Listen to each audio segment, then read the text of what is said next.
अस्सलाम वालेकुम नाज़रीन, आप देख रहे हैं सोचना होगा। मैं हूं डॉक्टर सजाद बुखारी। नाज़रीन, एक मरतबा फिर इंसानी हुकूक के अलंबरदार और इंसानी हुकूक के चैंपियंस की खामोशी और हिंदुस्तान के अंदर गुजरात के शहर अहमदाबाद में 26 जुलाई 2008 के धमाकों में जो 57 अफराद हलाक हुए थे और सैकड़ों ज़ख्मी हुए थे, उसकी सज़ा मिली है 38 मुसलमानों को और उन्हें सज़ाए मौत और 11 को उम्र भर की कैद हुई है।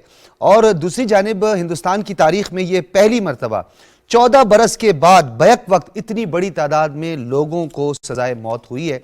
और अब इसमें बहुत सारे इंकिशाफात, बहुत सारे मामलात बाकी हैं। एक तो राइट ऑफ अपील की जो हम बात करते हैं, तो गुजरात की जो हाई कोर्ट है उसने तौसीक कर दी है इस फैसले की। जब ये सज़ा सुनाई गई तो इन नौजवानों ने अल्लाह अकबर के नारे और जज को भी इस्लाम कबूल करने की दावत दे दी। अब जो गुजरात का कातिल, जिस पर अमेरिका ने भी पाबंदियां लगाई थी, सफरी पाबंदियां, 12 साल तक वो गुजरात में मुसलमानों पर मजालिम ढाता रहा, लोगों को जिंदा जलाता रहा, उनकी अमलाक को जलाता रहा। पूरी दुनिया इस बारे में जानती है और पाबंदी भी पूरी दुनिया में जो सफरी पाबंदी थी, बिलखुसूस अमेरिका, वो गुजरात के कत्ल गारत को लेकर थी, जिसमें हिंदुत्व का राज था और शिवसेना के गुंडे थे और बजरंग दल के मजालिम थे और आरएसएस की पुश्त पनाही थी। लेकिन उसके बावजूद भी इतना बड़ा सानिया, इतना बड़ा वाकया जिसमें हज़ारों मुसलमानों की ज़िंदगियों को तबाह बर्बाद कर दिया गया, लोगों की माँओं की गोदों से उनके बच्चे छीन लिए गए, उनकी ज़िंदगियाँ उजाड़ दी गई, उसके बावजूद भी हिंदुस्तान में एक पुरस्रार खामोशी थी। और जिस तरह आपने बाबरी मस्जिद का फैसला देखा, वो 5 रुकनी बेंच जिसने एक मतनाज़ा फैसला सुनाया एक तवील अरसे के बाद, इसी तरह ये जो फैसला सामने आया है, इसमें बहुत सारे सवालात जन्म लेते हैं कि हिंदुस्तान के अंदर न्यू दिल्ली से लेकर त्रिपुरा और फिर उसके बाद जो इंडिपेंडेंट स्टेट्स जो बहुत जल्द हो जाएंगी, वो तमाम की तमाम 7 सिस्टर स्टेट्स के अंदर जो नारवा सलूक किया जा रहा है, जिस तरीके से 30 लाख के करीब लोगों की शहरियत उनसे छीन ली गई, सिटीज़न अमेंडमेंट एक्ट आया, बिल्कुल एक पुरस्रार खामोशी और एक मुजरिमाना खामोशी इख्तियार की है पूरी दुनिया ने, इंसानी हुकूक के अलंबरदारों ने और चैंपियंस ने। इसके क्या मुहर्रिकात हैं, कुछ आपको माजी में लिए चले। ये 22 के करीब बैक वक्त धमाके हुए थे, जिसमें 57 अफराद हलाक हुए थे और सैकड़ों इसमें ज़ख्मी हुए थे। लेकिन मुसलमानों को फांसी की सज़ा सुनाना और 14 साल तक इस केस को लटकाए रखना, और फिर मोदी सरकार के होते हुए, जिसे गुजरात का कातिल कहा जाता है और पूरी दुनिया में मशहूर है, ये फैसला कितना मतनाज़ा है, कितना कंट्रोवर्शियल है। और इस पर अब पूरी दुनिया कौन सा लायामल इख्तियार करेगी या हमेशा की तरह खामोशी इख्तियार करेगी, इस पर हम आज बात करेंगे। अपने मेहमानों का तारुफ करवाते चलें। स्टूडियो में मौजूद हैं अजीम चौधरी साहब, सीनियर सहाफ़ी हैं, तज्ज़ियाकार हैं। अजीम चौधरी साहब, आपका बहुत शुक्रिया। हमें स्काइप से ज्वाइन किया है lieutenant general retired Amjad Shoaib साहब ने, दिफाई उमूर के, सियासी उमूर के, सरहदी उमूर के माहिर हैं और बिलखुसूस हिंदुस्तान के नापाक अज़ाइम पर बड़ी कड़ी नज़र रखते हैं। जनरल साहब, आपका भी बहुत शुक्रिया। और डॉक्टर शाजिया चीमा ने हमें टेलीफोन लाइन पे ज्वाइन किया है। आप बैनुल अक़वामी उमूर की माहिर हैं, लिखती भी हैं और इस हवाले से हिंदुस्तान के नापाक अज़ाइम और पाकिस्तान के ख़िलाफ़ जो डिसइन्फो थी, उसके हवाले से आपने बहुत कुछ लिखा।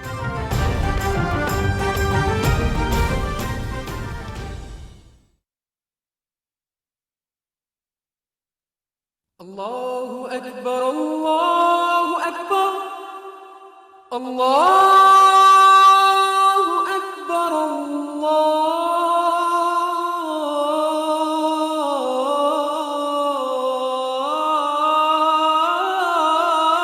अकबर, अशहदु अल्ला इलाहा इल्लल्लाह,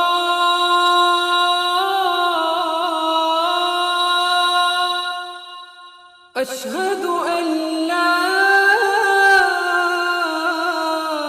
इलाहा इल्लल्लाह, अशहदु अन्ना मुहम्मदर रसूलुल्लाह,